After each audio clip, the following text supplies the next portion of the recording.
ولا يصيب المرء إلا ما كتبه له ربه۔ ہمارا درس چل رہا ہے امام ابو عثمان الصابونی رحمۃ اللہ علیہ کی مشہور کتاب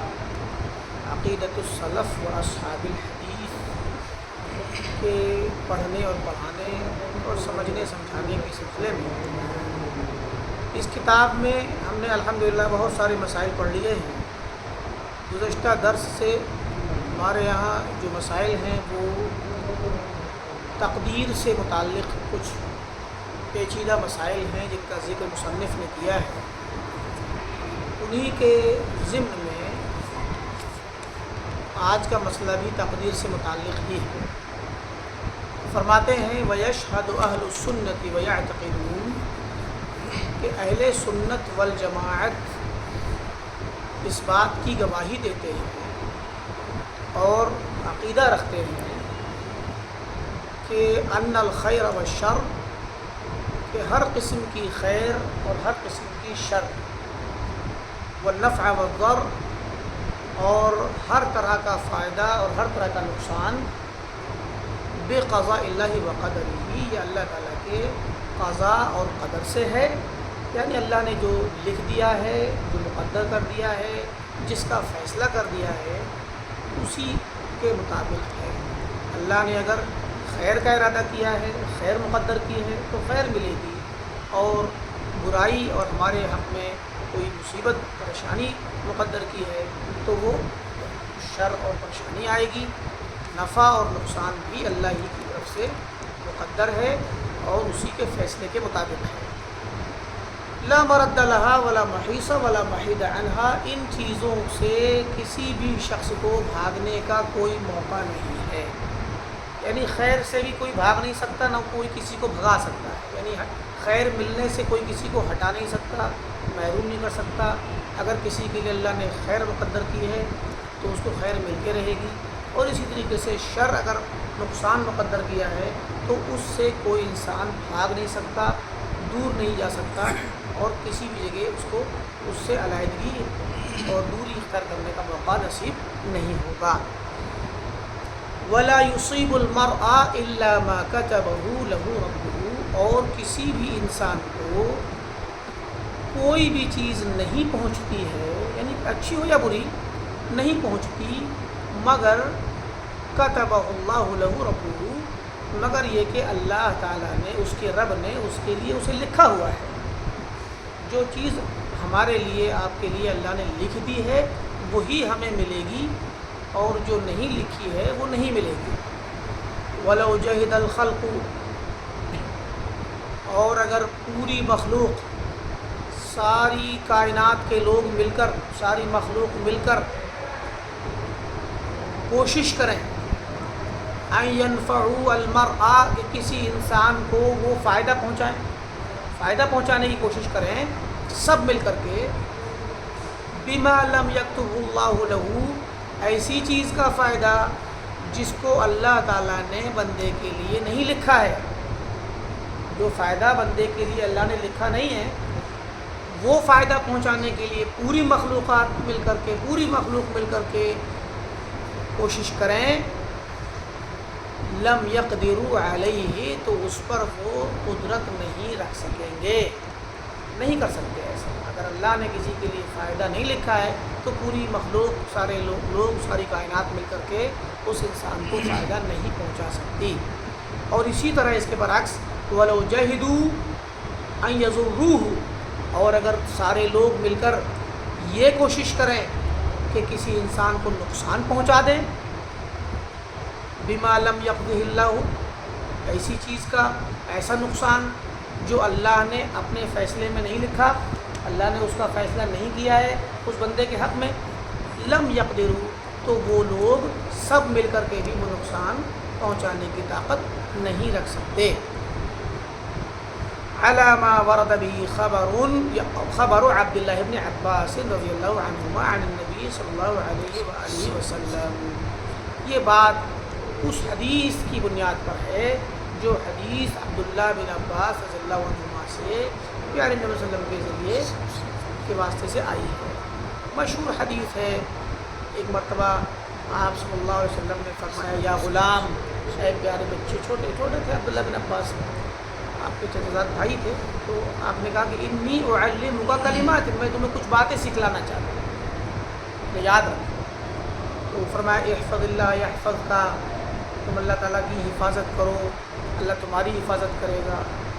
احفظ اللہ تجد تجاہک، تم اللہ تعالیٰ کی نگرانی کرو، حفاظت کرو، تم اللہ کو ہمیشہ اپنے پاس، اپنے سامنے پاؤ گے۔ فرمایا کہ اذا سألت فاسأل اللہ، جب تمہیں کوئی سوال کرنا ہو، کچھ مانگنا ہو تو اللہ ہی سے مانگو۔ وَإِذَا اسْتَعَنْتَ فَاسْتَعِنْ بِاللَّهِ، اور جب تمہیں کوئی مدد طلب کرنی ہو تو تنہا اللہ تعالیٰ سے مدد طلب کرو۔ پھر فرمایا وَاعْلَمْ أَنَّ الْأُمَّةَ لَوْ اجْتَمَعُوا، کہ جان لو کہ اگر امت اکٹھی ہو جائے، اتفاق کر لے اس بات پر کہ عَلَىٰ أَن يَنْفَعُوكَ بِشَيْءٍ، کہ وہ کسی چیز کا تمہیں فائدہ پہنچائیں، اس بات پر اکٹھا ہو جائے پوری امت، فرمایا لم ينفعوك بشيء الا بشيء قد كتب الله لك، تو وہ تمہیں فائدہ نہیں پہنچائیں گے مگر اسی چیز کا جو تمہارے لیے اللہ نے لکھ رکھی ہو۔ اور ایسے ہی آپ نے نقصان کے بارے میں بھی فرمایا۔ تو یہ مشہور حدیث ہے، صحیح روایت ہے، یہ ترمذی کی ہے اور امام احمد کے یہاں بھی یہ روایت ہے۔ تو اس حدیث کی روشنی میں امام صابونی رحمۃ اللہ علیہ نے یہ بات کہی جو پیچھے گزری۔ اور قرآنی آیت پڑھتے ہیں، فرمایا قال اللہ عز وجل، اسی ضمن میں اسی کے مطابق اللہ تعالیٰ نے فرمایا ہے کہ وَإِن يَمْسَسْكَ اللَّهُ بِضُرٍّ، اگر اللہ تعالیٰ تمہیں کوئی نقصان پہنچانا چاہے، فَلَا كَاشِفَ لَهُ إِلَّا هُوَ، تو اس نقصان کو کوئی بھی نہیں ہٹا سکتا، تم سے دور نہیں کر سکتا سوائے اللہ کے۔ اگر اللہ نے کوئی نقصان پہنچانے کا ارادہ کر لیا اور کوئی مصیبت ہم پہ بھیج دی تو اس مصیبت کو سوائے اللہ کے کوئی بھی نہیں ہٹا سکتا۔ وَإِن يُرِدْكَ بِخَيْرٍ، اور اگر تمہارے لیے اللہ تعالیٰ کسی خیر کا ارادہ کرے، کوئی بھلائی سے نوازنا چاہے، فَلَا رَادَّ لِفَضْلِهِ، تو اس کے فضل کو کوئی چیز رد کرنے والی نہیں ہے۔ تو اسی آیت کے سیاق میں اسی کے مطابق یہ حدیث گزری عبداللہ بن عباس رضی اللہ تعالیٰ عنہما کی، اور اسی کے حساب سے مصنف نے بھی یہ بات کہی ہے۔ ہمارا عقیدہ ہے کہ ساری چیز خیر ہو یا شر ہو، اچھائی ہو یا برائی ہو، فائدہ ہو یا نقصان ہو، یہ سب اللہ تعالیٰ کی طرف سے ہے، اللہ نے مقدر کیا ہوا ہے۔ کائنات مل کر کے فائدہ پہنچائے تو اتنا ہی پہنچائے گی جتنا اللہ نے لکھا ہے، اور کائنات کے تمام لوگ مخلوقات مل کر کے نقصان پہنچانا چاہیں تو اتنا ہی پہنچا پائیں گے جتنا نے لکھا ہے، اور اگر سرے سے نہیں لکھا تو کچھ بھی نقصان نہیں پہنچا سکتے۔ اگر سرے سے کوئی فائدہ کسی خاص موقع پر کسی خاص چیز کے متعلق اگر فائدہ نہیں لکھا ہے اللہ نے، تو کوئی پوری کائنات کا انسان مل کر کے، سارے لوگ مل کر کے فائدہ پہنچانے کی طاقت نہیں رکھتے۔ یہ اہل سنت والجماعت کا مذہب ہے۔ اسی سے ایک مسئلہ متفرع ہوتا ہے، فرمایا کہ ومن مذہب اہل السنت و طریقتہم، اہل سنت والجماعت کے مذہب اور عقیدے کا حصہ ہے، اسی میں سے ہے اور ان کے طریقے میں سے ہے کہ مع قولہم بان الخیر والشر من اللہ بقضائہ، باوجود اس کے کہ وہ اس بات کے قائل ہیں کہ خیر اور شر دونوں اللہ کی طرف سے ہیں اور دونوں اللہ کی قضاء اور قدر سے ہیں، اس کے فیصلے سے، اس کی تقدیر سے ہیں۔ اس کے باوجود اہل سنت کا یہ بھی طریقہ اور مذہب ہے کہ انہ لا یضاف الی اللہ تعالی، کہ اللہ تعالیٰ کی طرف منسوب نہیں کی جائے گی ما یتوہم منہ نقص، وہ چیز جس سے اللہ تعالیٰ کی ذات میں نقص کا وہم پیدا ہوتا ہو، کمی اور خامی کا وہم پیدا ہوتا ہو، کوئی عیب والی چیز ہو، شر والی چیز ہو، وہ چیز اللہ کی طرف منسوب نہیں کی جائے گی علی الانفراد، تنہا۔ مثال کے طور پر فیقال، اگر یہ کہا جائے کہ اللہ تعالیٰ ہر چیز کا خالق ہے، سارے کائنات میں دکھنے والی ساری چیزوں کو اللہ نے پیدا کیا، ساری مخلوقات اللہ کی پیدا کی ہوئی ہے۔ اب مخلوقات میں کچھ ایسی مخلوقات بھی ہیں جو انسانوں کو کی نظر میں عموماً یا تو بہت ہی خراب مخلوق محسوس ہوتی ہیں، گندی ہوتی ہیں، یا مطلب ان کی شکل و صورت، ان کے افعال پسندیدہ نہیں ہوتے، تو ان کو بھی اللہ نے پیدا کیا ہے۔ تو مثلاً کہتے ہیں، اگر کہا جائے کوئی کہ یا خالق القردۃ والخنازیر، اے بندروں کو اور سوروں اور خنزیروں کو پیدا کرنے والے، اب اللہ تعالیٰ کو خالق کائنات تو ہم کہیں گے، لیکن اب یہ کہیں کہ اللہ دعا کے وقت یا اللہ تعالیٰ کے نام کو اور اس کی خوبیوں کو ذکر کرتے وقت ہم کہیں کہ اللہ تعالیٰ خنزیروں کا پیدا کرنے والا ہے، اے خنزیر کو پیدا کرنے والے، اے بندروں کو پیدا کرنے والے، تو ایسی مخلوقات جو مستقذر ہیں، طبیعت پر گرا ہوتی ہیں، انسان کو معیوب لگتی ہیں، گندی ہوتی ہیں، ناپاک مخلوق ہیں، ان کے ساتھ اللہ تعالیٰ کے نام کو جوڑا نہیں جائے گا ادباً، بطور ادب کے، ورنہ اللہ تعالیٰ خالق ان کا بھی ہے، ٹھیک ہے۔ والخنافس والجعلان، کیڑے مکوڑے جو کاکروچ قسم کے یا اس طرح کے جو جھینگر قسم کے جو گندے کیڑے ہوتے ہیں جو برسات میں نکلتے ہیں، بدبودار کیڑے، ان کو جعلان وغیرہ کہا جاتا ہے، خنفسا، تو بدبودار گندے کیڑے جو بارش کے موسم میں نمی کے نتیجے میں پیدا ہوتے ہیں، آپ اللہ تعالیٰ کے لیے یہ کہیں کہ اے گندے کیڑوں کو پیدا کرنے والے، یہ لفظ کتنا معیوب لگتا ہے، کتنا مطلب یہ ادب کے خلاف ہے، دیکھ نہیں؟ تو اس لیے اللہ تعالیٰ کو تنہا اس چیز کے ساتھ ذکر میں نہیں لایا جائے گا، ایسی چیزوں کے ساتھ، ورنہ عمومی انداز میں تو یہ بھی چیزیں آ جائیں گی جب عمومی ذکر کیا جائے گا۔ تو اس طرح سے جو معیوب چیزیں ہیں، گندی چیزیں ہیں، گھٹیا دکھنے والی یا ان کی اعمال خراب ہیں، ان چیزوں کو جن میں شر کا، خرابی کا پہلو ہے، گندگی کا، ناپاکی کا پہلو ہے، ان کو تنہا انفرادی طور پہ اللہ تعالیٰ کے ساتھ جوڑ کر کے ذکر کرنا، یہ اللہ تعالیٰ کے ادب کے خلاف ہے، اللہ تعالیٰ کے ساتھ ادب کے خلاف ہے۔ وَإِن كَانَ لَا مَخْلُوقَ إِلَّا وَالرَّبُّ خَالِقُهُ، گرچہ کائنات میں کوئی بھی مخلوق ایسی نہیں جس کا اللہ تعالیٰ خالق نہ ہو، ہر مخلوق، ہر کیڑا مکوڑا، حتیٰ کہ گندگی میں پیدا ہونے والے کیڑے بھی، وہ بھی اللہ ہی نے پیدا کیے، گندی نالی میں، گندی مطلب بول و براز میں پیدا ہونے والے انسانوں کے، جانوروں کی جو پیخانے ہوتے ہیں ان میں پیدا ہونے والے جانور، کیڑے مکوڑے بھی اللہ ہی نے پیدا کیے ہیں، لیکن ان گندی چیزوں کو، گھٹیا چیزوں کو تنہا انہی کا نام لے کر کے اللہ تعالیٰ کے ساتھ جوڑ کر کے نہیں کہا جائے گا ادب۔ اس کی کیا وجہ ہے، کیوں نہیں کہا جائے گا؟ وَذَلِكَ وَفِي ذَلِكَ وَرَدَ قَوْلُ رسول اللہ صلی اللہ علیہ وسلم، اسی سلسلے میں وارد ہوئی ہے حدیث نبوی فی دعاء الاستفتاح، کہ صلاۃ کے لیے جب آپ صلی اللہ علیہ وسلم کھڑے ہوتے تھے نماز کے لیے، خاص کر صلاۃ لیل کے لیے، تو آپ ایک دعا پڑھتے تھے، جیسے ہم دعائے ثنا پڑھتے ہیں نا، سبحانک اللہم وبحمدک، یا اللہ باعث بینی و بین خطایا، بہت سی دعائیں اس سلسلے میں وارد ہیں نبی صلی اللہ علیہ وسلم سے اور صحیح ہیں۔ ان میں ایک دعا آپ پڑھتے تھے لبیک و سعدیک، ٹھیک ہے نہیں، کہ اللہ میں تیرے لیے حاضر ہوں، والخیر کلہ فی یدیک، ہر طرح کی خیر تیرے ہاتھوں میں ہے، والشر لیس الیک، شر اور برائی تیری طرف منسوب نہیں ہوگی، شر کا ذکر تیری طرف نہیں کیا جائے گا، شر تیری طرف نہیں ہے، یعنی تیری طرف منسوب نہیں ہے۔ انا بک و الیک، میں تجھ ہی سے ہوں اور تیری ہی طرف مجھے آنا ہے، میں پیدا بھی تیرے کرنے سے ہوا، تیرے چاہنے سے میرا وجود ہے، تیری مدد سے میں قائم ہوں، تیری ہر طرح کی توفیق سے میں قائم ہوں، اور تیری ہی طرف مجھے جانا ہے۔ انا بک و الیک، اور تبارک و تعالیت، تو بابرکت ہے، بلند و بالا ہے، استغفرک و اتوب الیک، میں تجھ سے اپنے گناہوں کی بخشش طلب کرتا ہوں اور توبہ کرتا ہوں۔ تو یہ بھی ایک دعائے ثنا کا ایک صیغہ ہے جو صحیح مسلم کی روایت ہے۔ تو یہ اس میں لفظ آیا ہے کہ والشر لیس الیک،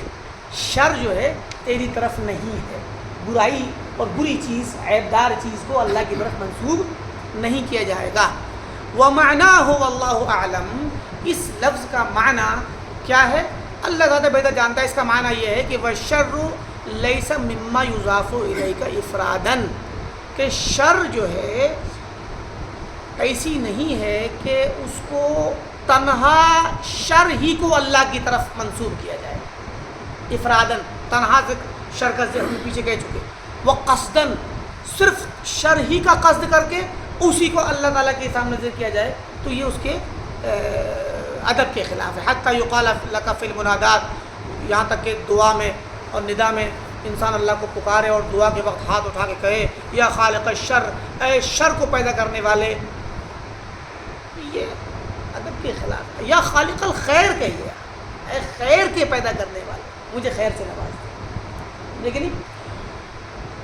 تو یا ایسی کوئی کہ یا مقدر الشر، اے شر کی تک کو مقدر کرنے والے، ایسے نہیں کہا جائے گا۔ وَإِن كَانَ هُوَ الْخَالِقُ وَالْمُقَدِّرُ لَهُمَا جَمِيعًا، گرچہ شر کا خالق بھی اللہ ہے، مقدر کرنے والا بھی ان کا دونوں کا اللہ ہی ہے، لیکن یہ لفظ استعمال نہیں کیا جائے گا۔ لذالک، اب دیکھیں آپ اسی کے مطابق دکھا رہے ہیں کہ اضاف الخضر علیہ السلام ارادۃ العیب الی نفسی، جب موسیٰ اور خضر علیہ السلام کا واقعہ آپ پڑھیں سورہ کہف میں تو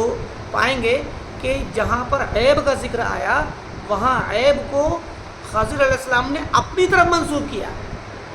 فرمایا فقال فیما اخبر اللہ عنہ فی قولی، فرمایا اما السفینۃ،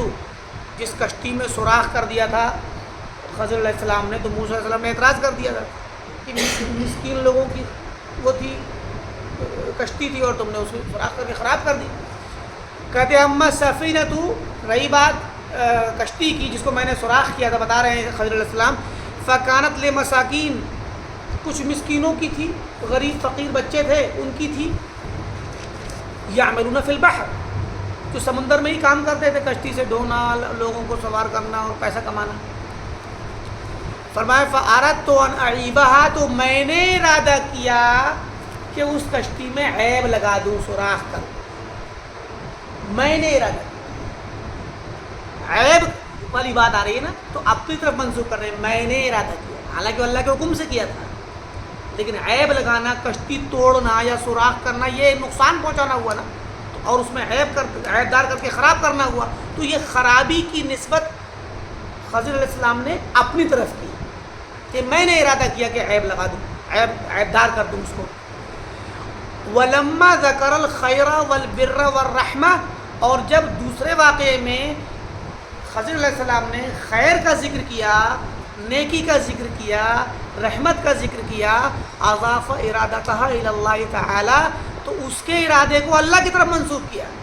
فرمایا فاراد، وہ جو جس گاؤں میں گئے اور وہاں پر کھانے کے لیے مانگا، انہوں نے، لوگوں نے ضیافت نہیں کی، تو وہاں ایک دیوار تھی جو گرنا چاہتی تھی، تو اس دیوار کو صحیح کر دیا خضر علیہ السلام نے، تو موسیٰ علیہ السلام نے اعتراض کر دیا کہ بھئی یہ لوگ تو کھانے کو نہیں پوچھ رہے اور تم ان کی گرتی دیوار کو کھڑی کر رہے ہو۔ تو وہاں پر واقعہ جب سنایا تو بتایا کہ جو بچے تھے ان کی دیوار تھی اور ان کے والدین کے اس کے خزانہ رکھا ہوا تھا، تو فرمایا کہ فاراد ربک، تمہارے رب نے ارادہ کیا، ان یبلغا شدہما، کہ یہ بڑے ہو جائیں، بالغ ہو جائیں، وَيَسْتَخْرِجَا كَنْزَهُمَا، اور بڑے ہونے کے بعد پھر اس دیوار کو توڑ کر اس میں سے خزانہ نکالا ہے، اس کی بنیاد میں سے، رحمتاً من ربک، یہ تمہارے رب کی رحمت ہے۔ تو یہاں خیر کا ارادہ تھا، گرتی دیوار کو کھڑا کر کے ان کے خزانے اور جو پیسہ ان کے ماں باپ نے رکھا تھا اس کی حفاظت والی چیز تھی، تو یہ رحمت کا ایک نمونہ تھا نا، رحمت کا مظہر تھا۔ اس کو بھی کام تو خضر ہی نے کیا، لیکن ارادے کی نسبت اللہ کی طرف کی، فاراد ربک، کہ تمہارے رب نے ارادہ کیا، اور جب اللہ کے حکم سے کشتی میں توڑ پھوڑ کی تو اس کا ارادہ خود کی طرف کیا، میں نے ارادہ کیا کہ میں عیب لگا دوں، اس میں عیب دار کر کے توڑ دوں۔ دیکھ رہے، یہ ادب ہے، یہ قرآن ہمیں سکھا رہا ہے اور یہی حدیث سکھا رہی ہے کہ وَالشَّرُّ لَيْسَ إِلَيْكَ۔ تو ہم کبھی بھی کوئی ایسی واقعات ہوں، کوئی ایسی چیز ہو ہماری زندگی میں کہ جس میں برائی کا پہلو ہو، تو ڈائریکٹ اللہ تعالیٰ کی طرف منسوب کر کے صرف تنہا اسی کو ذکر کریں، یہ ادب کے خلاف ہے، حالانکہ اس کا خالق بھی اللہ ہی ہے، شر کا خالق بھی اللہ ہی ہے۔ اور مثالیں دے رہے ہیں، ان میں سے کہا کہ وَلِذَلِكَ قَالَ مُخْبِرًا عَنْ إِبْرَاهِيمَ عَلَيْهِ السَّلَامَ أَنَّهُ قَالَ، اسی وجہ سے اللہ تعالیٰ نے ابراہیم علیہ السلام کی طرف سے خبر دیتے ہوئے فرمایا وَإِذَا مَرِضْتُ فَهُوَ يَشْفِينِ، جب میں بیمار پڑتا ہوں تو وہ شفا دیتا ہے۔ تو بیمار انسان خود پڑتا ہے کیا؟ بیمار بھی تو اللہ ہی کرتا ہے، لیکن بیمار پڑنا یا بیمار کرنا یہ ایک طرح کی مصیبت اور شر ہے، پریشانی ہے، مصیبت ہے۔ اس کی نسبت ابراہیم علیہ السلام کی زبانی اللہ تعالیٰ نے ان کی طرف کرائی، جب میں بیمار پڑتا ہوں تو اللہ شفا دیتا ہے۔ یہ نہیں کہا کہ جب وہ مجھے بیمار کرتا ہے، جب وہ مجھے بیمار کرتا ہے تو شفا دیتا ہے، یہ نہیں کہا، بلکہ کہا جب میں بیمار پڑتا ہوں تو وہ شفا دے گا۔ تو یہ ادب ہے، ہمیں یہ ادب سیکھنا ہوگا اور اپنی زندگی میں نافذ کرنا ہوگا۔ بس اوقات ایسے واقعات ہو جاتے ہیں، کوئی شر کوئی مصیبت کا واقعہ ہو جاتا ہے، تو وہ مصیبت کے یا شر کے کسی واقعے کو ڈائریکٹ بلا کسی اور چیز کے ملائے ہوئے، جیسے مان لیجیے خیر کا بھی ذکر ہو یا کائنات کی ساری چیزوں کے تخلیق کا ذکر ہو، اس طرح کی عمومی بات کے بغیر تنہا اسی کا ذکر کرنا کہ اس کو اللہ ہی نے بنایا، اللہ نے اتارا یا اللہ نے بھیجا، اس کا ارادہ اللہ نے کیا، یہ ادب کے خلاف ہے۔ ہاں، خیر اور شر کے ساتھ ملا کے آپ کہہ سکتے ہیں، یا کہہ دیں کہ کائنات کی ساری چیز اللہ تعالیٰ کی حکم سے ہوتی ہے، سب جو کچھ ہوتا ہے اللہ کے حکم سے ہوتا ہے، اس طرح کی عام بات آپ کہہ دیں۔ لیکن آپ کہیں کہ اس مصیبت کا خالق اللہ ہے، اس مصیبت اللہ نے بھیجی ہے، تو گویا تھوڑا سا اس میں ادب کے خلاف ہونے کے ساتھ ساتھ یہ شبہ جاتا ہے کہ گویا اللہ نے ہمارے ساتھ برا کیا ہے کہ نہیں؟ تو جیسے ہم کہتے ہیں کہ اس جرم کی یا اس جو بھی گھٹنا ہوئی ہے، اس کے پیچھے فلاں کا ہاتھ ہے، کسی کا نام لیتے ہیں فلاں کا ہاتھ ہے، فلاں کی وجہ سے ہوئی ہے، تو گویا اس میں حالانکہ ممکن ہے اسی نے، مثال ہے کوئی ٹرین کا ایکسیڈنٹ ہو گیا، اب ہم وہاں پر ڈرائیور کو وہ دیں، دوش دیں، یا یہ کہ مینجمنٹ کو دوش دیں کہ انہوں نے مینیج نہیں کیا وقت پہ ٹرینوں کو نکالنے میں، تو بلا شبہ ان کی غلطی تو ہے۔ لیکن اگر آپ ڈائریکٹ کسی ایک انسان کو فوکس کریں کہیں گے فلاں کی وجہ سے ہوا ہے، تو گرچہ وہی ٹرین چلا رہا تھا یا وہی مینیج کر رہا تھا، لیکن ہوگا کیا کہ واقعہ امر ہونے کے باوجود اس کے متعلق ایک الزام تراشی اور ایک طرح سے عیب داری، اس پر عیب لگانے والی بات ہو جائے گی، تو اس کے لیے اس کو ہی برا لگے گا، لوگ اس سے نفرت بھی کریں گے، ہے کہ نہیں؟ تو اس طرح سے یہ اللہ تعالیٰ کے حق میں جب ہم اس طرح کی بات کہیں گے کہ یہ مصیبت اللہ نے بھیجی ہے، اللہ نے پیدا کی تھی، اللہ نے ہمارے کو اتار دی،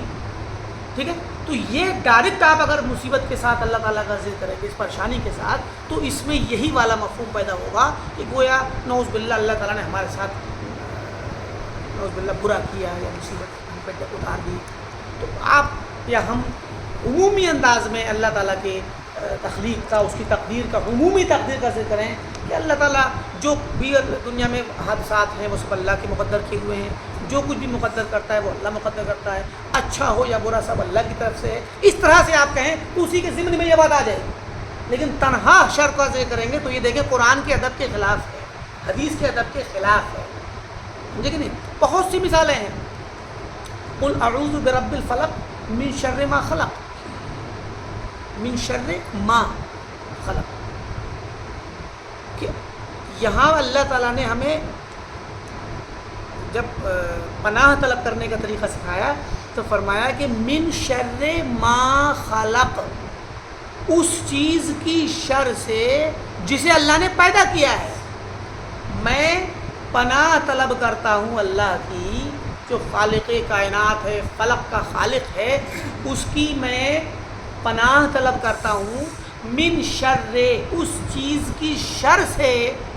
جسے اللہ نے پیدا کیا، اس کو اللہ نے پیدا کیا اس کی شر سے، گویا شر اس کے اندر ہے، اللہ کی تخلیق میں نہیں، سمجھ آئی بات؟ تو گویا دیکھیں اب یہاں شر یہ بھی ہوتا تھا من الشر الذی خلقہ، ایسے بھی ہو سکتا تھا کہ میں اللہ تعالیٰ کی پناہ طلب کرتا ہوں اس شر سے جسے اللہ نے پیدا کیا ہے، ایسے بھی کہہ سکتے تھے نا، جس شر کو اللہ نے پیدا کیا، شر کو پیدا اللہ نے کیا ہے، خیر کو بھی شر کو بھی۔ تو قرآن نے ہمیں ادب سکھایا کہ شر سے تو پناہ طلب کی، مگر شر کو ملایا کس سے؟ اس مخلوق سے جسے اللہ نے پیدا۔ مان لیجئے مثال ہے، ہم جب یہ پناہ طلب کر رہے ہیں اللہ تعالیٰ کی، ہر اللہ کی اس مخلوق سے جس میں شر ہو، تو اس میں شیطان بھی ہے، جنات بھی ہیں، حیوانات بھی ہیں، انسان بھی ہیں، کیڑے مکوڑے بھی ہیں، ساری مخلوقات آ جائیں گی جنہیں اللہ نے پیدا کیا اور ان کے اندر مخلوق مان لیا۔ آپ جنگل میں جا رہے ہیں اور آپ نے جب یہ دعا پڑھی ہے تو اب کیا ہوگا؟ اعوذ بکلمات اللہ التامات من شر ما خلق، یہ بھی ایسے ہی ہے، من شر ما خلق، اللہ تعالیٰ نے جو چیزیں پیدا کی ہوئی ہیں ان کی شر سے میں اللہ کی پناہ طلب کرتا ہوں، اس شر سے نہیں جس کو اللہ نے پیدا کیا، حالانکہ وہ شر اللہ ہی نے رکھی ان کے اندر، لیکن شر کی اضافت یا نسبت مخلوق کی طرف کی جا رہی ہے، خالق کی طرف نہیں، کیونکہ یہ ادب ہے اللہ تعالیٰ کے ساتھ ادب ہے۔ اب مان لیجیے راستے میں وہاں سانپوں کا علاقہ ہے، تو اب آپ سانپ کی شر سے پناہ طلب کر رہے ہیں اللہ کی، نہ کہ اس شر سے جو اللہ نے پیدا کی ہے۔ سانپ کے اندر بھی شر اللہ ہی نے رکھی ہے، لیکن شر کو ڈائریکٹ اللہ کی طرف منسوب کرنا یہ ادب کے خلاف ہے۔ اس کے بعد فرماتے ہیں کہ ومن مذہب اہل سنت والجماعہ، اور اہل سنت والجماعت کا مذہب یہ بھی ہے اس باب میں کہ ان اللہ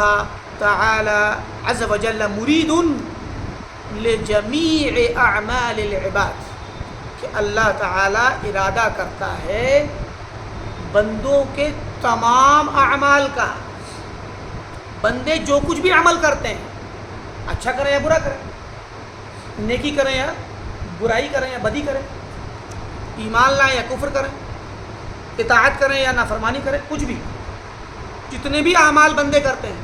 سارے اعمال کا ارادہ اللہ تعالیٰ کرتا ہے، خیرہا و شرہا، اچھے اعمال ہوں یا برے ہوں۔ وَلَمْ يُؤْمِنْ أَحَدٌ إِلَّا بِمَشِيئَتِهِ، اور اسی کی تفصیل میں اب آ رہے ہیں کہ بندوں کے سارے اعمال میں ایمان بھی ایک عمل ہے۔ تو کوئی بھی شخص ایمان نہیں لاتا ہے مگر اللہ کے چاہنے کے بعد، اللہ کے چاہنے پر ہی ایمان لاتا ہے۔ اللہ تعالیٰ چاہتا ہے کہ بندہ ایمان لائے، اللہ چاہتا ہے کہ ابو بکر ایمان لائیں، اللہ چاہتا ہے کہ عمر ایمان لائیں، تبھی ایمان لاتے ہیں۔ سمجھ آ رہی بات؟ تو اللہ تعالیٰ کی مشیت کے بغیر، اس کے چاہے بغیر کوئی ایمان نہیں لاتا، یعنی خیر والا کام ہے تو خیر والا کام ہو یا شر والا کام ہو، بندوں کے دونوں طرح کے کاموں کو اللہ تعالیٰ پہلے چاہتا ہے، پھر بندہ اس کام کو کرتا ہے، عمل میں لاتا ہے۔ وَلَوْ شَاءَ، اگر اللہ تعالیٰ چاہتا، لَجَعَلَ النَّاسَ أُمَّةً وَاحِدَةً، تو تمام لوگوں کو ایک ہی امت بنا دیتا، یعنی تمام لوگوں کو صاحب ایمان بنا دیتا، اور سارے لوگوں کے لیے ایمان چاہتا تو سارے لوگ بھی ایمان لے آتے، ایک ہی امت رہتے۔ اس کا مطلب کیا ہوا؟ اللہ تعالیٰ نے سب کے لیے نہیں چاہا، تو کچھ کے لیے ایمان چاہا تو وہ ایمان لے آئے، اور بقیہ کے لیے ایمان نہیں چاہا بلکہ کفر چاہا تو وہ کفر پہ رہے، اور کفر انہوں نے اختیار کیا۔ اب یہ دیکھیں، ایمان ایک عمل ہے اور کفر ایک دوسرا عمل ہے۔ ایمان خیر والا عمل ہے اور کفر شر والا عمل ہے۔ تو بندوں کے تمام اعمال کو اللہ تعالیٰ چاہتا ہے، اللہ تعالیٰ ہی ان کا ارادہ کرتا ہے، تو پھر ایمان کا بھی ارادہ اللہ نے کیا مومن سے، اور کفر کا ارادہ کافر سے کیا، نیکی کا ارادہ نیکوکار سے کیا، برائی کا ارادہ بدکار سے کیا۔ لہذا سارے اعمال کا ارادہ اللہ تعالیٰ کرتا ہے، ساری حرکتیں، سارے اعمال اللہ کی مشیت سے ہوتے ہیں، اور پھر اللہ تعالیٰ کی مشیت سے ہی بندے وہ کام کرتے ہیں۔ ٹھیک ہے؟ وَلَوْ شَاءَ أَلَّا يُعْصَى، اور اگر اللہ چاہتا کہ اللہ تعالیٰ کی نافرمانی نہ کی جائے، اللہ کی نافرمانی نہ ہو، وہ اگر یہ چاہتا کہ میری نافرمانی نہ ہو، لما خلق ابلیس، تو ابلیس کو پیدا ہی نہ کرتا، وہ ابلیس کو پیدا سرے سے نہ کرتا۔ اس نے ابلیس کو پیدا کیا کیونکہ وہ چاہتا ہے کہ اس کی نافرمانی ہو۔ اللہ تعالیٰ چاہتا ہے نافرمان بندے سے کہ وہ نافرمانی کرے، اللہ تعالیٰ کافر سے چاہتا ہے کہ وہ کفر کرے، لیکن یہ جو چاہنا ہے یہ کائناتی ارادہ ہے۔ اس چاہنے میں اور شرعی طور پہ قرآن و سنت کے ذریعے سے چاہنے میں دونوں میں فرق ہے۔ قرآن و سنت کے ذریعے جو ارادہ ہوتا ہے اللہ کے احکامات شرعیہ کی روشنی میں، وہ ارادہ شرعیہ ہوتا ہے، وہ اللہ تعالیٰ قرآن کے حوالے سے اور حدیث نبوی اور شریعت کے حوالے سے ابو جہل سے اور ابو لہب سے چاہتا ہے کہ ایمان لاؤ شریعت کے حوالے سے، اور کائناتی ارادے میں چاہتا ہے کہ کفر کرو۔ سمجھ آئی بات؟ اللہ کا ارادہ دو طرح کا ہوتا ہے، ارادہ شرعیہ اور ارادہ کونیہ، کائناتی ارادہ اور شرعی ارادہ۔ جو چیز اللہ تعالیٰ شرعی طور پر چاہتا ہے اس چیز کو پسند کرتا ہے، اس سے راضی ہوتا ہے۔ جیسے ابو بکر سے چاہتا ہے کہ ایمان لاؤ، اور ابو جہل سے بھی چاہتا ہے کہ ایمان لاؤ. ایمان کو پسند کرتا ہے اللہ تعالیٰ، کیونکہ یہ ارادہ جو ہے شرعی ہے، اس ایمان سے راضی بھی ہے. ابو بکر ایمان لائیں گے اللہ راضی ہے، ابو جہل بھی اگر ایمان لائے تو اللہ راضی ہوگا اس سے. لیکن شرعی ارادے میں جب ارادہ ہوتا ہے تو وہ بندوں کے اختیار میں ہوتا ہے، اس کا کرنا نہ کرنا اور اس کا واقع ہونا نہ ہونا بندوں کے وہ ضروری نہیں ہوتا. وہ اللہ نے سارے لوگوں کے پاس نبیوں کو بھیجا، نبی نے جا کے ہر انسان سے دعوت کا کام کیا. اپنے چچا ابو لہب کو بھی آپ نے دعوت دی، ابو طالب کو بھی دی، عباس اور عبد المطلب عباس کو دی اور حمزہ کو بھی دی. عباس اور حمزہ مان گئے اور ابو طالب اور ابو لہب نہیں مانے. ٹھیک، سب کو دعوت دی کیونکہ اللہ نے کہا، حکم دیا، اللہ نے چاہا کہ ان سب کو دعوت دی جائے. یہ ارادہ اللہ کا، اللہ کی یہ چاہت جو تھی شرعی تھی، لیکن یہ عملی طور پہ دو کے حق میں سچی ثابت ہوئی، عمل میں آئی، اور دو کے حق میں نہیں آئی، ابو لہب اور ابو طالب کے حق میں. ٹھیک، اللہ جب چاہ رہا ہے تو سارے بندوں سے شرعی طور پہ جب چاہ رہا ہے تو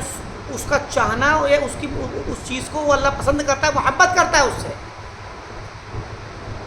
لیکن وہ واقع میں بھی ہو یہ ضروری نہیں ہے. لیکن جس چیز کو اللہ تعالیٰ کائناتی طور پہ چاہتا ہے اس کا واقع ہونا ضروری ہے، مگر اس کو پسند کرے ضروری نہیں. جس طرح جس چیز کو شرعی طور پہ چاہتا ہے اس کو پسند کرنا ضروری ہے، پسند کرتا ہے، واقع ہو ضروری نہیں. ویسے ہی جس چیز کو کائناتی طور پہ چاہتا ہے اس کا واقع ہونا ضروری ہے، پسند کرے ضروری نہیں. کیونکہ کائناتی طور پہ جو بھی چیز چاہتا ہے واقع ضرور ہوتی ہے، یہ جان لیجئے آپ. جس چیز کو بھی اللہ تعالیٰ اپنی کائنات کے ارادے سے، کائناتی ارادے سے چاہتا ہے وہ واقع ہونا ضروری ہے. اب واقع ہونے والی چیز دونوں طرح کی ہوتی ہے. ابو بکر کا ایمان بھی تو واقع ہوا، عمر کا ایمان واقع ہوا کہ نہیں ہوا؟ تو کائناتی طور پہ بھی تو واقع ہوا نا. تو جو بھی چیز واقع ہو گئی وہ کائناتی ارادے سے واقع ہوئی ہے. تو ابو بکر کا ایمان واقع ہوا، کائناتی ارادے سے واقع ہوا، شرعی ارادے سے ان سے مطالبہ کیا گیا اور کائناتی ارادے سے وہ ایمان لے آئے. تو شرعی ارادے میں وہ محبوب تھی وہ چیز، کائناتی ارادے میں جب واقع ہو گئی اور وہ پہلے سے شرعی طور پر محبوب تھی تو یہ والا کائناتی ارادہ پسندیدہ چیز کے ساتھ اللہ کو محبوب ہے. لیکن ابو جہل سے اور ابو لہب سے اللہ نے کائناتی طور پہ تو، شرعی طور پہ تو چاہا کہ ایمان لاؤ، پسند کیا کہ ایمان لائیں، لیکن کائناتی طور پہ ان کے لیے ارادہ ہوا کہ ایمان نہ لائیں. تو اب ان کا ایمان تو واقع ہوا نہیں، بلکہ اس کا ضد، اس کے برعکس کفر واقع ہوا. اور کفر کا اللہ نے ارادہ کیا ابو جہل سے اور ابو لہب سے، تو یہ کفر اللہ کو پسند نہیں ہے. ایمان ہے ابو بکر جب واقع ہوا تو وہ پسند ہے. واقع ہونا یہ کائناتی ارادے سے ہوتا ہے، اچھا ہو یا برا ہو. تو کائنات میں جو دونوں طرح کے کام واقع ہو رہے ہیں، ایک بندہ صلاۃ ادا کر رہا ہے، ایک بندہ صلاۃ کے وقت شراب پی رہا ہے، مسجد میں نہیں آ رہا ہے، نماز بھی چھوڑ رہا ہے، شراب بھی پی رہا ہے. ٹھیک، تو یہ دو کام جو ہو رہے ہیں، ایک بندہ ایمان قبول کر رہا ہے، ایک بندہ اسلام چھوڑ کے کفر اختیار کر رہا ہے. تو یہ دو کام جو ہو رہے ہیں، دونوں کام واقع میں سرزمین پر، کائنات میں جو واقعہ ظہور پذیر ہو رہا ہے وہ واقعہ اللہ تعالیٰ کے ارادے کونیہ سے، کائناتی ارادے سے ہو رہا ہے.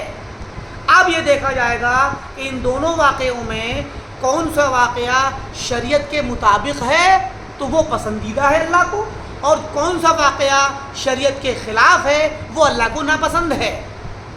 لیکن دونوں واقع ہونے والے معاملات اللہ تعالیٰ کے اپنے کائناتی ارادے سے ہی واقع ہو رہے ہیں. یہی چیز یہاں کہی جا رہی ہے کہ اگر اللہ تعالیٰ چاہتا کہ اس کی نافرمانی نہ ہو تو وہ ابلیس کو پیدا ہی نہ کرتا. اس نے ابلیس کو پیدا کیا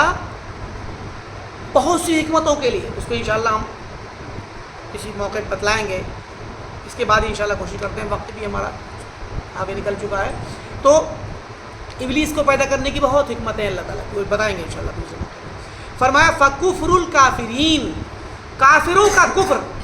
کفر کرنے والے لوگوں کا کفر, و ایمان المومنین, اور ایمان لانے والے لوگوں کا ایمان, مومنوں کا ایمان, کافروں کا کفر اور مومنوں کا ایمان, بقضائہ سبحانہ وتعالی و قدرہ, اللہ تعالیٰ کی قضاء اور قدر سے ہے, اس کے فیصلے سے ہے, اس کی تقدیر سے ہے. کافر کا کفر بھی اللہ کے فیصلے سے ہے, اس کی مشیت سے ہے, اس کی تقدیر سے ہے, اور مومن کا ایمان بھی اس کی تقدیر سے, اس کے فیصلے سے, اس کی مشیت, اس کے ارادے سے ہے. وَإِرَادَتِهِ وَمَشِيَتِهِ, کافر کا کفر, مومن کا ایمان اللہ کی قضا, قدر, ارادہ, مشیت سے واقع ہو رہا ہے. اراد کل ذالک, اللہ تعالیٰ نے ان تمام چیزوں کا ارادہ کیا ہے. وَشَاءَهُ وَقَضَاهُ, ان کو چاہا ہے اور ان کا فیصلہ کیا ہے. اور آگے فرما دیا وَيَرْضَى الْإِيمَانَ وَالطَّاعَةَ, اللہ تعالیٰ ایمان سے راضی ہوتا ہے, مومن کے ایمان سے راضی ہوتا ہے, اطاعت گزار کی اطاعت سے راضی ہوتا ہے. وَيَسْخَطُ الْكُفْرَ وَالْمَعْصِيَةَ, اور کافر کے کفر سے ناراض ہوتا ہے, گنہگار کی معصیت اور گنہگاری سے, اس کے گناہ اور اس کے عصیان سے اور طغیان سے, اس کے نافرمانی سے ناراض ہوتا ہے. یہ رضامندی, ایمان اور اطاعت سے رضامندی اور کفر اور معصیت سے ناراضگی, اس کا تعلق شریعت سے ہے. تو شریعت کے ارادے سے جو چیز مطابقت رکھے گی اس سے اللہ راضی ہوگا, اور جو شریعت کے سے خلاف ہوگی اس سے اللہ ناراض ہوگا. لیکن جو بھی چیز واقع ہوگی وہ اللہ کی مشیت سے, اس کے ارادے سے, اس کی قضاء و قدر سے ہی واقع ہوتی ہے. اللہ نے فرمایا ان تکفروا, اگر تم کفر کر بیٹھو, فإن اللہ غنی عنکم, اللہ تک تم سب سے بے نیاز ہے, تمہارے کفر پہ اللہ کو کوئی نقصان نہیں ہونے والا. لیکن کیا ہوگا؟ فرمایا ولا یرضى لعباده الکفر,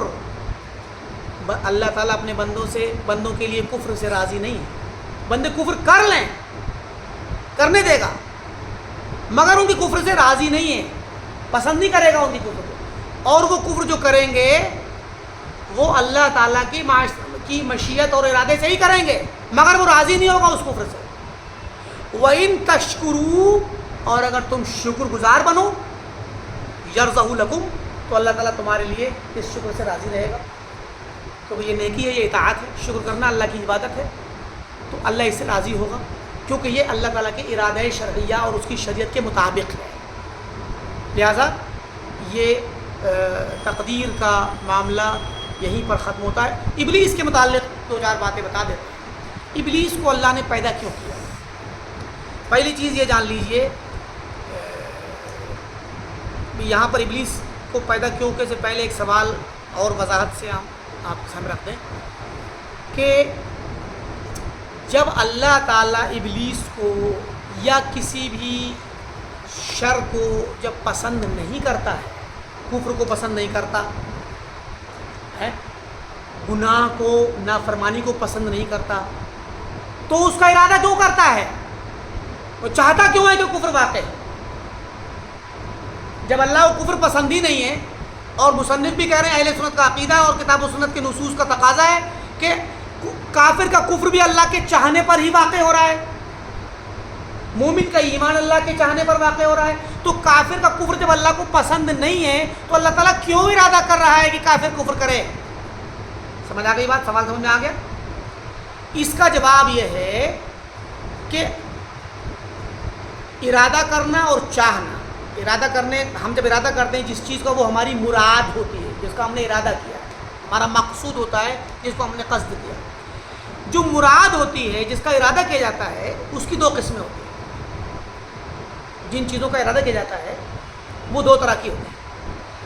ایک ہوتی ہے مراد لنفسہ, اور دوسری ہوتی ہے مراد لغیرہ۔ مراد لنفسہ کا مطلب ہوتا ہے وہ چیز جو بذات خود مقصود ہے، اس کی ذات مقصود ہے۔ مراد لنفسہ کا مطلب ہوا ارادہ کیا گیا اس کام کا اور یہ بذات خود مقصود ہے، اس کی ذات ہی محبوب ہے اور مقصود ہے۔ جیسے مثال ہماری زندگی میں آپ کو سفر کر کے اپنے گھر جانا ہے، کسی گاؤں میں یا کسی متعلق سے ملنے کسی کے گھر جانا ہے، تو وہ شہر، وہ قصبہ، گاؤں یا وہ گھر آپ کی منزل مقصود ہے۔ ٹھیک، آپ نے جو ارادہ کیا گھر سے نکلنے کا، تو یہاں پر جو ارادہ آپ کا اصل ہے، جو مراد لنفسہ ہی ہے، لذاتی ہی ہے، جو بذات خود مقصود ہے، وہ گھر ہے، وہ انسان ہے جس سے ملاقات کرنی ہے آپ کو۔ آپ کا کوئی عزیز ہے، والدین ہیں، بھائی بہن، کوئی بھی عزیز ہے، کسی سے ملنے جانا ہے آپ کو، تو وہاں آپ کے گھر سے نکلنے کا جو ارادہ بن رہا ہے، اس ارادے میں مقصود لذاتی ہی جو چیز ہے وہ شخص ہے جس کی آپ زیارت کریں گے۔ اور ایک چیز ہوتی ہے مقصود لغیرہ، بذات خود مقصود نہیں ہے لیکن وہ کسی غیر کی وجہ سے مقصود ہے، کیونکہ یہ چیز ہمیں اس غیر تک پہنچائے گی، اس تک پہنچانے کا ذریعہ ہے۔ مثلاً آپ ابھی گھر سے نکلنا چاہتے ہیں، اپنے والد والدہ سے ملاقات کرنا چاہتے ہیں، آپ کو ایک دن ایک رات کا سفر کرنا ہے، تو اب مقصود لذاتی ہی تو اپنے والدین سے ملاقات ہے، لیکن وہاں تک پہنچنے کے لیے آپ کو سفر کرنا ہے، تو سفر میں جو اب آپ کو ذریعہ اختیار کرنا پڑے گا، جو گاڑی آپ لیں گے، بہت سارے وسیلے آپ کے پاس ہیں جانے کے۔ ایسی جگہ جہاں آپ جا رہے ہیں وہاں پہ اگر فلائٹ سے جانے کا انتظام ہو تو آپ فلائٹ سے بھی جائیں گے، یا ٹرین سے جائیں گے، بس سے جائیں گے، کیب سے جائیں گے، کرائے والی جائیں گے یا اپنی سے جائیں گے۔ بسا اوقات پیدل ہی نکل جاتے ہیں۔ کچھ واقعات پیچھے وقت میں گزرے ہیں کہ پبلک اور عوام گھبراہٹ کے عالم میں پیدل نکل گئے اپنے گھر جانے کے لیے، کوئی وسیلہ نہیں ملا تو پیدل نکل گیا انسان۔ تو مراد یہ ہے کہ اب یہ جو پہنچنے کا جو کام ہے یہ وسیلہ ہے اصل مقصود تک پہنچنے کا۔ اب آپ نے ٹرین پکڑی تو ٹرین جو ہے آپ نے ارادہ کیا ٹرین پکڑنے کا، تو یہ ٹرین کا جو ارادہ کیا آپ نے یہ مراد لغیرہ ہی ہے، کیونکہ ٹرین ذریعہ ہے گھر پہنچانے کا۔ پتہ لگا آپ کو جو ہے یہاں ٹرین میں کوئی ٹکٹ ہی نہیں ملنا، فلائٹ میں کوئی ٹکٹ ہے، ٹرین میں کوئی ٹکٹ ہے، آپ کو اتفاق سے ٹرین کا وہ ڈبہ ملا جس کو ہم جنرل ڈبہ کہتے ہیں، چالو ڈبہ کہتے ہیں، اور اس میں آپ نے دیکھا مجھے پہنچنا ضروری ہے، میری ایمرجنسی ہے۔ اب آپ کیا کریں گے کہ اس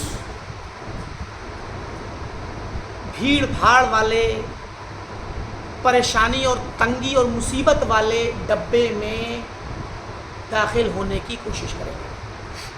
بسا اوقات بھیڑ کے عالم میں آپ کو گیٹ پکڑ کے، گیٹ کا وہ ہتھا پکڑ کے کھڑا ہونا پڑے گا دھیرے دھیرے جگہ بنانے کے لیے۔ شاید وہاں چور و چکوں کے ذریعے چوری کے بھی واقعات ہو جائیں، کوئی سامان چوری ہو جائے، پیسے جیب کٹ جائے، بہت سے خطرے بھی وہاں ہیں۔ آپ ان تمام خطروں کو محسوس کرنے اور جاننے کے باوجود اس ڈبے میں سوار ہو جاتے ہیں، کیونکہ آپ کو اپنے مقصود لذاتی ہی تک پہنچنا ہے۔ اور اس مصیبت کے سفر کو، تنگی کے سفر کو، ایسے ڈبے کو جہاں نہ ہوا کا انتظام ہے، نہ ٹھیک سے بیٹھنے کا انتظام ہے، نہ حرکت کرنے کا انتظام ہے، بلکہ بہت ساری مصیبتیں وہاں موجود ہیں، ان تمام مصیبتوں کو برداشت کرتے ہیں آپ، جو مکروہ ہیں آپ کی طبیعت پر، گراں ہیں ہماری طبیعت پر،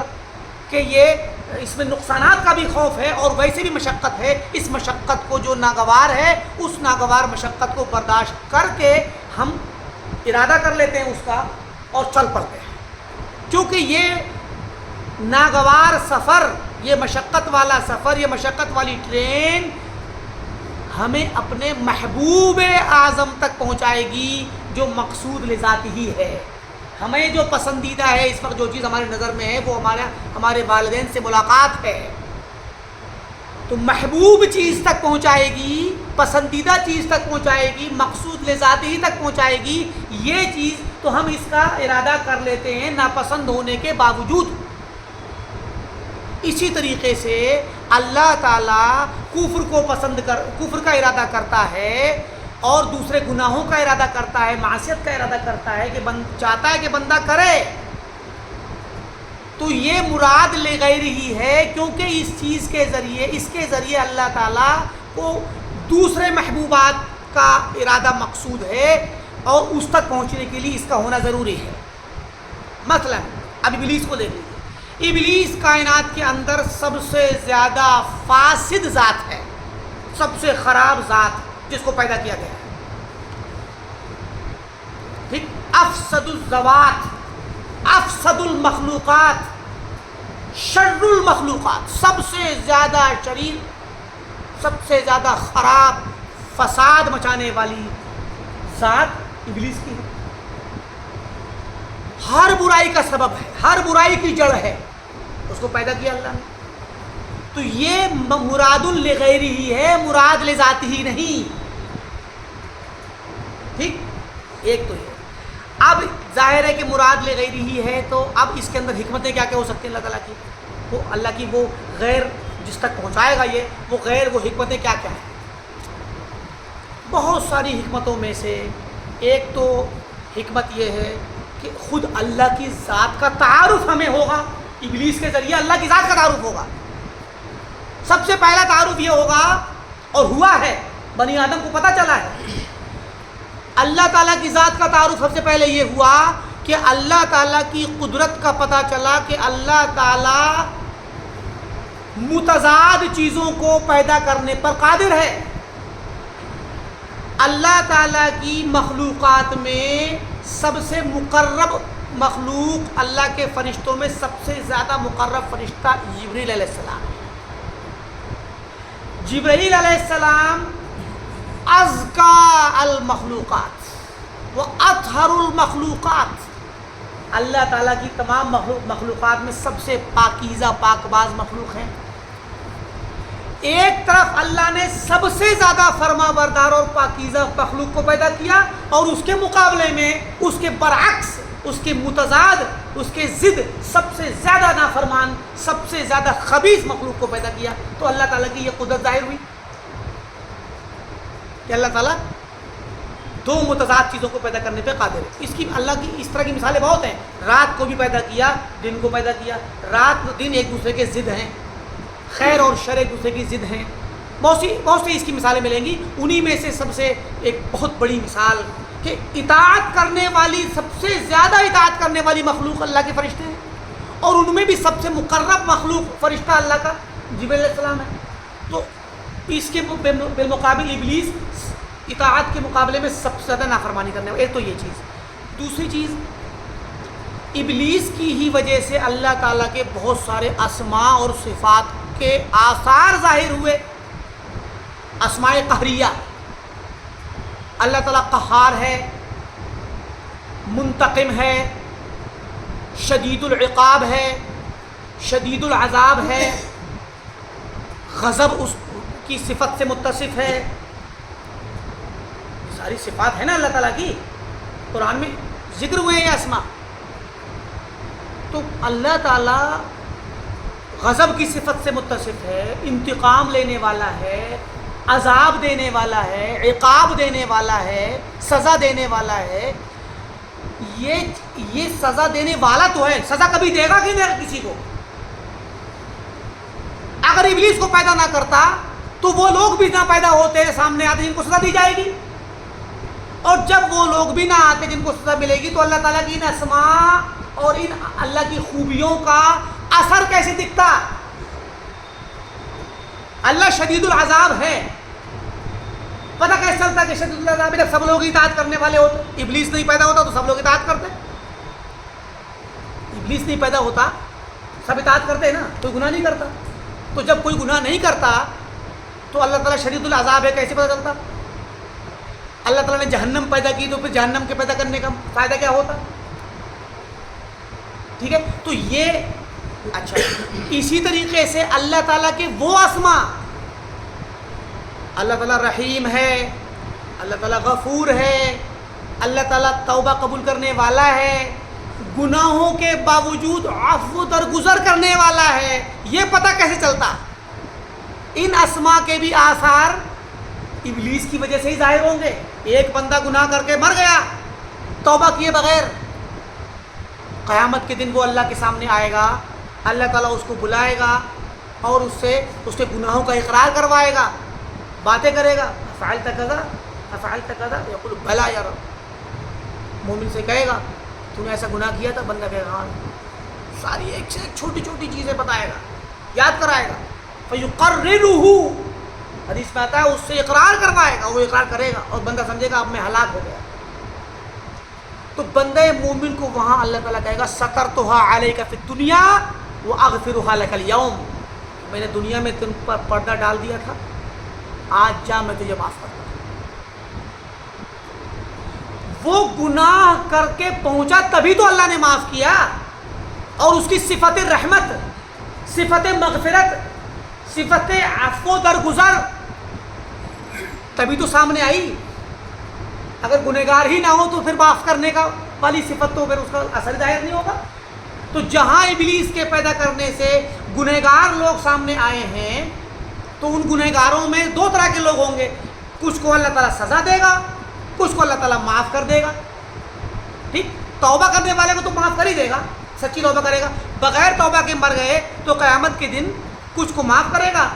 ابتدائی طور پہ اور کچھ کو سزا دے گا۔ تو اب یہ دونوں طرح کے جو اللہ تعالیٰ کے اسماء اور صفات اور خوبیاں ہیں ان کے آثار ظاہر تبھی ہوں گے جب ابلیس پیدا ہوگا اور ابلیس ایسے کام کروائے گا جن سے اللہ تعالیٰ کا غضب بھڑکے اور غضب کے نتیجے میں وہ کچھ لوگوں کو سزا دے اور کچھ پر رحم کر کے معاف کرے۔ ابلیس کی ہی وجہ سے اللہ تعالیٰ کی بہت ساری عبادتوں کی انواع و اقسام ظاہر ہوئے۔ ظاہر ہے کہ ایک بندہ گناہ کرتا ہے تو گناہ کرنے کے بعد اس کو احساس ہوتا ہے کہ میں نے غلطی کی، تو توبہ کرنے کے لیے دوڑتا ہے، استغفار کرتا ہے، توبہ کرتا ہے، نادم ہوتا ہے، اللہ کے سامنے اصرار کرتا ہے، الحاح کرتا ہے، بار بار اس سے ضد کرتا ہے کہ اللہ مجھے بخش دے، اپنے متعلق روتا ہے، ڈرتا ہے اللہ تعالیٰ سے، آخرت کے دن کے خوف سے وہ کانپتا ہے، اللہ کی اطاعت میں تیزی سے دوڑتا ہے کہ مجھ سے غلطیاں ہوئی ہیں، پتہ نہیں معاف ہو میرا کیا حشر ہو۔ تو یہ جو آدم علیہ السلام کو اللہ تعالیٰ نے جب اس غلطی کی بنا پہ زمین پر پھینک دیا تو آدم علیہ السلام روئے، گڑ گڑائے، انہوں نے دعا کی اللہ تعالیٰ سے، ربنا ظلمنا انفسنا وان لم تغفر لنا وترحمنا لنکونن من الخاسرین۔ تو اب یہ جب دعا کی، اس دعا کے نتیجے میں اللہ تعالیٰ کی کتنی زیادہ عبادت کر لی انہوں نے، اس دعا کے ذریعے کتنا رو لیے اللہ تعالیٰ کے سامنے۔ اگر وہ غلطی نہ ہوتی تو وہ یہ عبادتیں بھی سامنے نہ آتی۔ اس لیے ابلیس کے، اب دیکھیں ابلیس کو پیدا کیا گیا ہے ان سب مقاصد کے لیے، اور بہت سے مقاصد ہیں جن کے لیے اللہ نے ابلیس کو پیدا کیا۔ تو یہ ابلیس کی تخلیق بذات خود تو ابلیس خبیث ہے اور شر ہے اور فاسد ہے اور بہت خراب ہے، لیکن اس کی ذات سے یہ ذریعہ ہے بہت ساری اللہ کی حکمتوں کا، بہت سارے ان فوائد کا۔ اگر ابلیس نہ ہوتا تو یہ فوائد حاصل نہ ہوتا، اور اللہ تعالیٰ کو وہ فوائد پسند ہیں کہ وہ ظاہر ہوں، اسی لیے ابلیس کو پیدا کیا ہے۔ اللہ کو پسند ہے کہ وہ اللہ کے اسماء و صفات کے آثار ظاہر ہوں، تو ان آثار کو ظاہر ہونا پسند ہے، اور وہ موقوف ہے ابلیس کے پیدا ہونے پر، لہذا ابلیس کو پیدا کر دیا ہے۔ اس لیے ابلیس کی تخلیق کی بہت ساری حکمتوں میں سے چند کا ذکر آگے الحمدللہ انشاءاللہ واضح ہو گیا ہوگا مسئلہ۔ تو یہ اہل سنت والجماعت کا عقیدہ ہے تقدیر کے معاملے میں، اور اللہ تعالیٰ سے دعا کرتے ہیں کہ اللہ تعالیٰ ہم تمام کو صحیح عقیدے کو سمجھنے اور اس پر عمل کرنے کی توفیق دے، جب تک اس دنیا میں رہیں سلف صالحین کے عقیدے پر رہیں، کتاب و سنت پر قائم رہیں، کہ ہمارا خاتمہ ہو ایمان و توحید پر ہو۔ وآخر دعوانا الحمدللہ رب العالمین، والسلام علیکم ورحمۃ اللہ وبرکاتہ۔